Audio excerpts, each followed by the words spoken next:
आजको मौसम चाहिँ यस्तो सफा छ। यही सुन्दर मौसमसँगै मेरो बिहानीको सुरुवात हुन्छ यसरी। आज चाहिँ दाइरामा जाँदै गोठ घाँस ल्याउनको लागि ऊ चाहिँ अगाडि हिँडिरहेको थियो। म चाहिँ एक्लै मस्त पारामा पछाडि हिँडिरहेको थिएँ। बल्ल बल्ल गोठ पनि आइपुग्यौँ।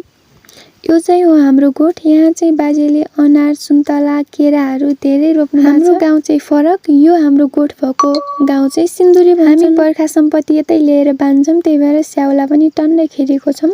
म चाहिँ घाँस कतिखेर काट्नुहुन्छ भनेर घाम ताप्दै बसिरहेको थिएँ। बल्ल बल्ल घाँस पनि काटिसक्नु भएछ। त्यसपछि चाहिँ म हिँडेँ घरतिर। हाम्रो गाउँघरको मौसम पनि यस्तो सफा छ। घर आउन बित्तिकै काम गराउन चाहिँ छुटाउँदैनन् हाम्रो घर। ठाउँ अनुसार चाहिँ फरक फरक होला यसको नाम। हाम्रोतिर चाहिँ पलम भन्छौँ। दिदीलाई पठाउनको लागि चाहिँ मैले टिपेँ यति धेरै पलम।